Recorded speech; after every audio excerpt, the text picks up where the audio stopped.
Nakikita niyo po itong hawak ko mga kaistorya. Ito po ay isang diary ng taong nakakaalam kung nasaan yung sinasabing Marcos Gold. Diary po ito na ipinalimbag sa libro.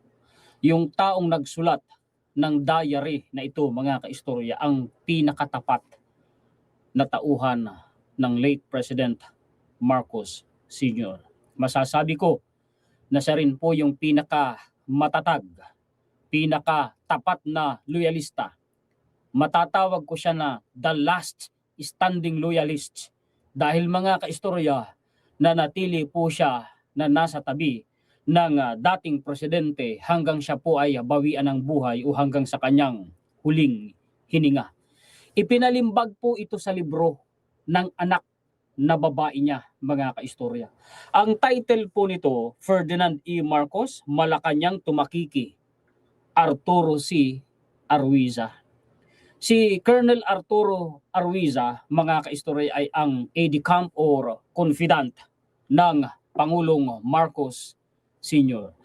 Para maintindihan natin kung ano yung aide-camp or confidant, ano po, ito yung taong laging kasama ng presidente ng Pilipinas, laging nakadikit sa kanya saan man siya magpunta at anuman ang kanyang gawin.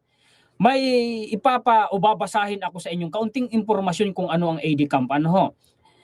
AD-Camp or ADC is a confidential personal assistant or military officer supporting a high-ranking official such as a general, head of state, or governor. Literal. Alam nito ang lahat ng nangyari po mga kaistorya sa buhay ng Pangulong Marcos Sr. mula nang sila po mga kaistorya ay umalis sa Malacanang hanggang sila po mga kaistorya ay sapilitang ilipad ng pwersa ng Amerikano papuntang Hawaii. Kasama siya ng pamilyang Marcos doon sa Hawaii, mga kaistorya. At dito sa librong ito, mga kaistorya, isinalaysay niya kung papaanong hinabol ng maraming tao yung tungkol sa Marcos Gold doon hanggang sa Hawaii. At maging ang gobyerno natin hinabol yun hanggang doon din sa Hawaii at inimbestigahan pa nga ng gobyerno natin. Kaya ako naniniwala mga kaistorya sa ginto ng mga Marcos. Kasi ba naman kung gobyerno nga natin naniniwala tayo pa kaya ang hindi mga kaistorya? Sa mga bumabatikos dyan, alam mismo ng gobyerno natin na totoo ang Marcos Gold. Nabanggit nga din yan dati ng former President Rodrigo Duterte. At alam na alam yan, of course, mga kaistorya ng Corazon Aquino government noon. Dahil sila ngayon nagtatag ng PCGG, di po ba mga kaistorya? Isinalaysay po ni Colonel Arturo Arwiza kung papaanong hinabol ng napakaraming tao yung tungkol sa Marcos Gold doon sa Hawaii. Nakasulat po mga kaistorya sa page 312 to 316 ng librong ito, chapter 11, na ang title po mga kaistorya, Ferdinand Marcos Sr. is a human being. Marami siyang pinangalan ng tao roon.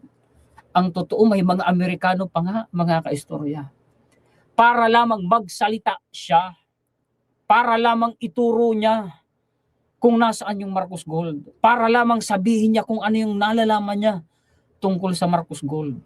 Ang totoo mga kaistorya, sinuhulan pa nga siya ng halagang $1,000 noon. Napakalaking halaga na noon mga kaistorya. Kung ngayon ang palitan ng dolyar nagkakahalaga na ng 60,000 pesos. Sa ngayon, napakalaki ng halaga noon pero hindi niya tinanggap. Hindi pa doon nakontento yung mga tao. Siniraan pa siya kay Pangulong Marcos Sr. Sinabi pang posible ikang manganib ang buhay ng Marcos Sr. dahil kay Colonel Arturo Arwiza. Kumbaga mga kaistorya, kinukumbinsi ng mga taong yun noon si late President Marcos Sr. na tutudasin siya ni Colonel Arturo Arwiza. Pero hindi naniwala ang Pangulong Marcos Sr. Walang nahita yung mga tao. Hindi nila nauto, hindi nila nabula, hindi nila napaikot si Colonel Arturo Arwiza at pati na po ang dating Pangulong Ferdinand Marcos Sr. Alam niyo mga kaistorya, sa akin pong pagre-research, may nakita akong mali sa mga binalita ng mainstream noon at sa sinabi ng gobyerno natin noon.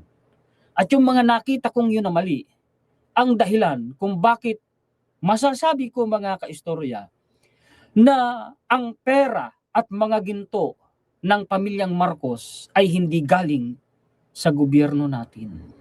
May ipapakita ako sa inyo mga kaistorya na ilang mga research ko na magpapatunay po sa sinasabi ko sa inyo. Siya nga pala mga kaistorya, sa gusto pong bumili nito, mga kaistorya, ano ho, pwede po kayong mag-private message po doon sa Arwiza Farm Facebook page. Ito po mga kaistorya, matagal na nilang ibinigay sa akin. Hindi nila ito ibinenta sa akin kasi gumawa po ako ng isang content na kumbaga tribute para kay Colonel Arturo Arwiza. Matagal na. Oo, ilang taon na ang nakaraan. At napanood po yun ng anak na babae ni Colonel Arturo Arwiza. Nag-message po siya sa akin. Bago pa po nila ipinalimbag ito. At nung ipinalimbag na po nila itong diary ni Colonel Arturo Arwiza, ipinadala nila ito sa akin. Oy, maraming salamat po Arwiza family. Ma'am, maraming salamat po sa pagpapadala ninyo sa akin ito. Pasensya na kung napakatagal bago ko ito na ipakita sa publiko kasi nga po napakaraming nangyari po sa ating bansa na kinakailangan kong tutukan muna ng pansin para po ang mga kababayan natin ay hindi mailigaw ng mga hindi magandang impluwensya po sa politika dito po sa bansa natin. Anyway, para po mga kaistorya, magkaroon kayo ng idea o para mabilis ninyo silang makontak ipakita ko muna sa inyo yung Facebook page po nila. Kontakin po ninyo. Ipakita ko sa inyo tanggalin ko muna ito. Kung gusto ho ninyong bumili mga kaistorya po. Ito yan. Palakihin ko nga para mabasa ninyong mabuti. Makikita ninyo diyan. Si Colonel Arturo Arwiza ito po. Si PBBM, ayan ang dating presidente. Ito po si Colonel Arturo Arwiza at saka po ito. Arwiza Farm, may 4.3k followers. Pwede po ninyo silang i-message kung gusto ninyong bumili nito para mapatunayan ninyong totoo ang sinasabi ko po. Mga na totoong isinalaysay ni Colonel Arturo Arwiza ang tungkol sa paghabol ng maraming tao, pati mga Amerikano, pati gobyerno natin, mga kaistorya, tungkol sa Marcos Gold. Itong si Colonel Arturo Arwiza, como mga kaistorya, lagi siyang nakadikit kay Pangulong Marcos Sr. noon. I believe na meron siya talagang first-hand information about the so-called Marcos Gold. Ako naniniwala ako dun. Bahala na yung mga ayaw maniwala sa akin na mga manonood. Kasi, kaya naman ako naniniwala tungkol dito mga kaistorya dahil po tuloy-tuloy ang research ko at mga legit po ang ipinapakita kong mga references sa mga manonood. Ito na, ipapakita ko po sa inyo mga kaistorya kung bakit nasabi ko na ako ay naniniwala na ang pera ng mga Marcos ay hindi galing sa gobyerno natin, maging yung ginto natin. Kasi nga may mga nakita akong mali sa binalita ng mga mainstream natin noon at saka sinabi ng gobyerno natin noon. Pansinin ninyong mabuti. Pasisimplihin ko at paiiksiin ko yung pagpapaliwanag. Hindi ko nababasahin pa para madaling maunawaan at madaling matandaan ng mga manonood. Balita ni ABS-CBN, September 21, 2017. Noon ding panahong ito, kung hindi ako nagkakamali, ay sinabi din ni former First Lady Imelda Marcos kay former President Rodrigo Duterte na ibabalik nila yung mga gold bars dito po sa Pilipinas. Ang sabi sa title ng news article ni ABS-CBN, Marcos Gold bars, fiction o facts or fiction? Ulit, Marcos Gold bars, fact or fiction? Sabi natin mga kaistor, basahin natin dito. By the late industrialist Enrique Zubel's recollections, former strongman Ferdinand Marcos left behind his widow Imelda and 3 children with a cachet of gold bars that in 1989 was worth at least $35 billion. Billion ha, tandaan ninyo yung mga numero mga kaistor, palakihin ko. $35 billion daw yung iniwan na pamana ng late strongman Marcos Sr. sa kanyang pamilya na gold bars. Gold bars pa lang. Hindi pa kasama ang mga pera. Ang may sabi niyan ay si Enrique Zubel, isang malapit na kaibigan ng Pangulong Marcos Sr. Tycoon yan, business tycoon yan, mayaman yan. Mga kaistorya. Patay na po yan. Sa Muntinlupa namatay noon kung hindi ako nagkakamali. tinunan kasi siya ng testimonya ng Blue Ribbon Committee noon na pinangungunahan ni Senator, former late Senator Nini Aquilino Pimentel Jr. Ito yan sa ibaba. Basahin natin. Zubel disclosed the value of Marcos Gold bars in a 14-page sworn statement issued before the Senate Blue Ribbon Committee at the Philippine Consulate in Honolulu. Biruin ninyo yung Blue Ribbon Committee pumunta pa ng Hawaii. Nag-conduct daw po yan doon ng investigation eh. Noon, sabi po mga kaistorya ni Enrile, October 27 and 29, 1999, Senate Aquilino Nini Pimentel Jr., then a Blue Ribbon Committee Chair, and Senator Juan Flavier flew to Hawaii in response to two resolutions filed separately by Senator Serge Osmeña III and Franklin Drilon seeking to inquire about the gold bars. Kaya ko nga sinasabing, kung ang gobyerno nga natin naniniwala sa Marcos Gold, tayo pa kaya ang hindi maniwala? Di mo ba mga kaistorya? Based, ito na ha, tandaan ninyo yung numero ha, yung halaga. Kasi nga, may sablay talaga sa mga sinabi ng mainstream at saka ng gobyerno natin. Based on his deposition, Zubel said Marcos had $100 billion in his name and part of it was the $35 billion in gold bars. Yung kayamanan umano ng mga Marcos, mga kaistorya. Sabi ni Enrique Zubel ay $100 billion. Kumbaga mga kaistorya, $65 billion pera at $35 billion gold bars. Wow. Ang laki niyan ha, mga kaistorya. Inimbestigahan ng Blue Ribbon Committee yan noon. Sabi nila mga kaistorya, yun daw pong kayamanan ng mga Marcos ay hindi galing sa Yamashita Treasure, kundi galing sa Central Bank. Kasi nga may sinabi noon ang former First Lady Imelda Marcos na galing ika sa Yamashita Treasure yung kanilang kayamanan. Na sa akin, mga kaistorya, mas malapit sa puso kong paniwalaan yun. Kasi ako naniniwala na ang mga hinoard na mga ginto at kayamanan ng puwersa ng Hapon noon, mga kaistorya sa Asia, bago sila pumunta ng Pilipinas, dito nila iniwan sa Pilipinas. Dito nila ibinaon. Naniniwala ako dyan dahil totoo po mga kaistorya, yung mga loot na mga kayamanan ng Japanese forces, dinala nila dito sa Pilipinas at ibinaon dito. Ako naniniwala ako ron mga kaistorya kasi sabi ko sa inyo tuloy-tuloy ang research ko. At alam niyo ba, hanggang sa mga panahong ito, may mga Amerikano po na naghahanap sa Yamashita Treasure dito sa Pilipinas. May YouTube channel yan. Somewhere in Nueva Ecija, somewhere in Benguet, naghuhukay sila. At may mga dala silang high-tech na mga aparatos at mga heavy equipment. Totoo yan, may YouTube channel na ganyan mga kaistorya. Search nyo lang, type nyo lang sa search bar, Yamashita Treasure. Makikita nyo yung mga Amerikano na yun na naghuhukay. Dito sa Pilipinas mga kaistorya. Ito, basahin natin. Ito ay March 12, 2000, ibinalita. Ang sabi rito, meron daw po mga kaistorya nalilitaw noon na bagong testigo na magbibigay ng kanyang testimonya sa Blue Ribbon Committee noon na magpapatunay ika na yung mga gold bars ng mga Marcos ay hindi galing sa Yamashita Treasure kundi galing umano sa Central Bank. Yan ang sabi noon ng dating chair, mga kaistorya ng Blue Ribbon na si Nini Pimentel. Yan ang sabi ha, mga kaistorya. Ito umanong bagong testigo na ito na sinasabi ni Pimentel noon, mga kaistorya, ay nagtrabaho sa Central Bank noong panahon ng panunungkulan ng Marcos Sr.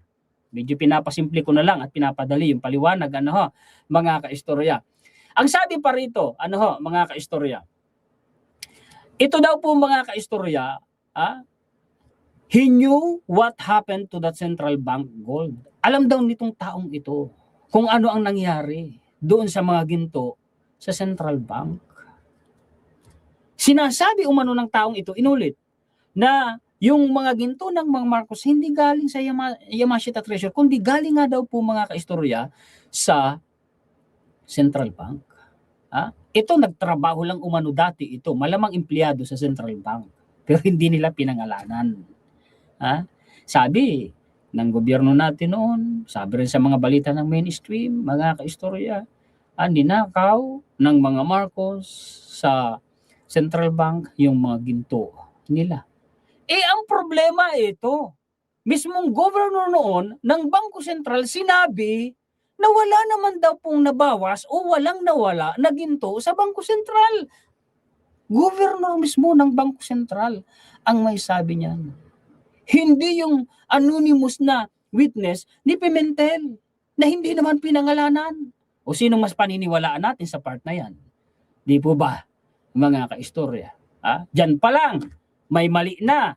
May sablay na tayong nakikita. Di po ba, mga kaistorya? Kasi mas pipiliin ko pong maniwala kay Governor Gabriel Singson o former Bangko Sentral ng Pilipinas, Governor Gabriel Singson. Kaysa doon sa sinasabing nagtrabaho dati sa Central Bank na hindi naman pinangalanan. Di ba? Di ba? May mali na. Ano ha, mga kaistorya? Ito pa. Kaya sabi ko sa inyo, tandaan ninyo ito ha. $100 billion umano, mga kaistorya, ang kayamanan ng mga Marcos. Sabi ni Enrique Zubel. Palakihin ko nga ito para mabasa ninyong mabuti. Ayan ha, legit yan. Balita yan ng mainstream, mga kaistorya. Ano ho? May sworn statement yan, 1999, hawak ng Blue Ribbon Committee noon.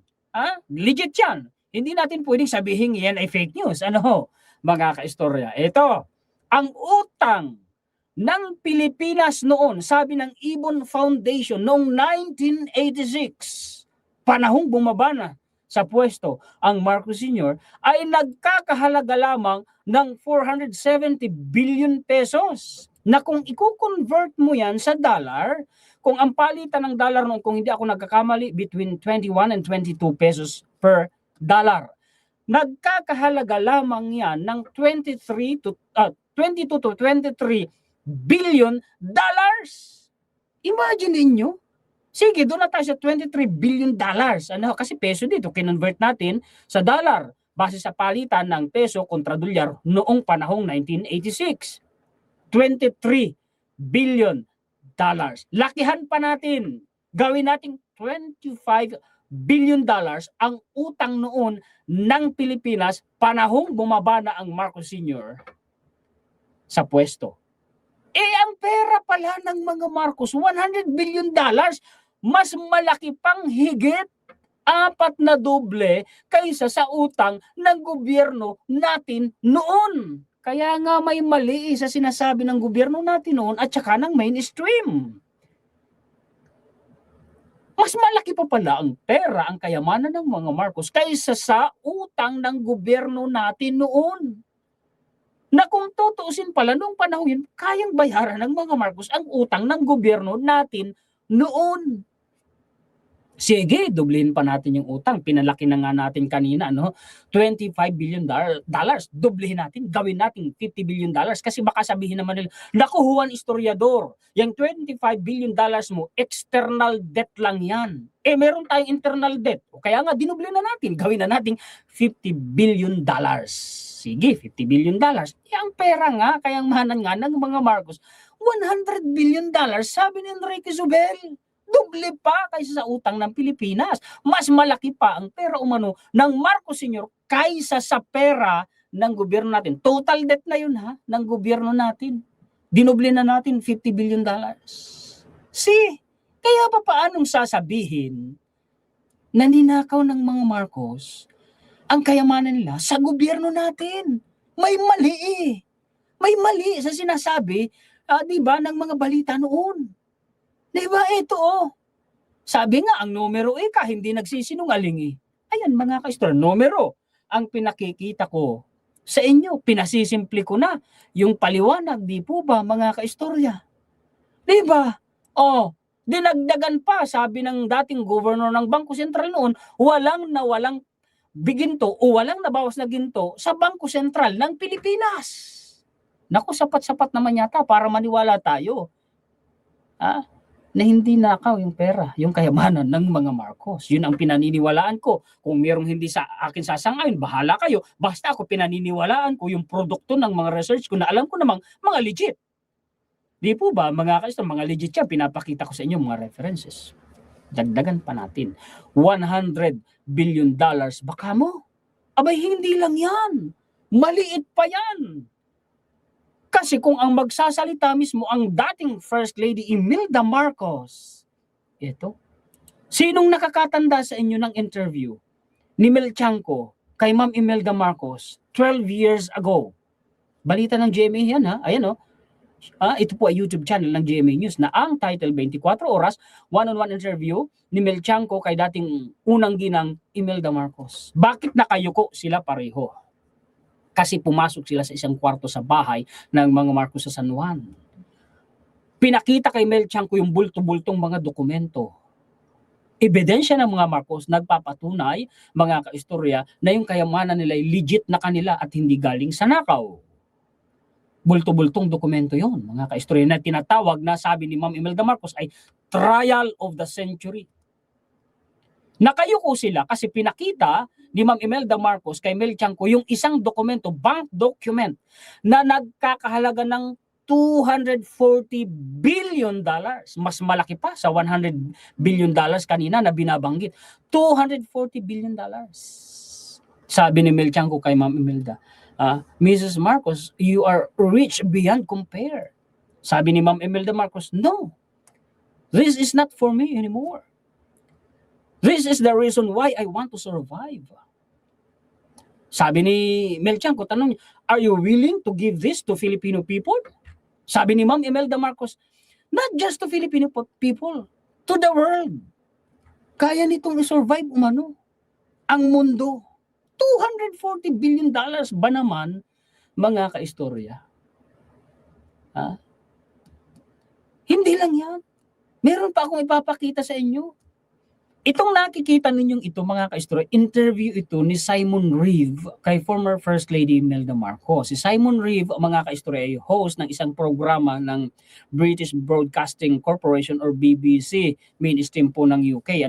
Mga kaistorya.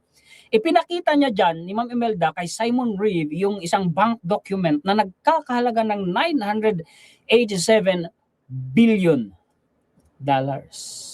sa Brussels, mga kaistorya. Wow, lumalaki Kanina, $100 billion, sabi ni Enrique Zubel.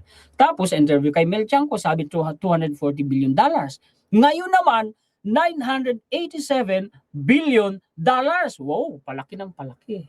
Ito, balik tayo dito sa interview ni Mel Tiangco kay Ma'am Imelda. Alam nyo ba, yung ipinakita na mga dokumento kay Mel Tiangco ni Ma'am Imelda? 170 banks. Isang bangko pa lang yung pinakita kay Mel Tiangco. At kay Simon Reeve, pangalawang bangko. 170 bank. Imagine that, mga kaistorya. Ngayon, ito naman ang masasabi ko. Bago matapos itong video natin na ito, mga kaistorya, ako naniniwalang hindi nagsisinungaling ang dating First Lady Imelda Marcos. Ngayon, kung nagsasabi ng totoo si Ma'am Imelda Marcos, kailangan nilang patunayan at ipakita sa taong bayan, sa sambayan ng Pilipino, na sincere yung mga sinabi niya kay Mel Tiangco at kay dating President Rodrigo Duterte. Kasi kung para talaga yan, pantulong sa sambayan ng Pilipino at sa buong mundo, bago matapos ang termino ni PBBM, dapat ipakita nila na ginawa o ginagawa nila yan. Otherwise, siguro mga kaistorya, kung matapos ng termino ni PBBM at hindi nila yan ginawa, hindi na ako maniniwala sa mga Marcos, palagay ko. Anyway, balik tayo sa topic, mga kaistorya. Yan po ang dahilan kung bakit ako naniniwala na ang pera at mga ginto ng mga Marcos ay hindi galing sa gobyerno natin dahil nakitaan natin yung mali sa mga sinabi ng gobyerno at ng mainstream noon. Sana mga kaistorya may napulot kayong kaalaman sa content natin ngayon. Nakasara yung studio ko na naman yung pinto kaya tagaktak ang pawis ko, hindi makapasok yung lamig ng aircon kasi may nagbi-video okay na naman. Alam niyo naman holiday dito sa Pilipinas ngayon. May nagbi-video okay kapitbahay. Ayaw kong ma-distract tayo sa discussion natin. Maraming salamat sa Panginoon at na-discuss ko ng simple, mabilis at madaling maintindihan yung content natin ngayon. Maraming salamat sa inyong mga sulit kaistorya sa buong mundo. Mabuhay po kayo. Shout out po sa inyong lahat. Sa susunod po ulit natin na content. Muli ako po si Juan Historiador, ang tagakwento ng totoong istorya ng kasaysayan na nagmamalasakit sa kapwa ko Pilipino at nagmamahal sa bayang ito ang bansang Pilipinas.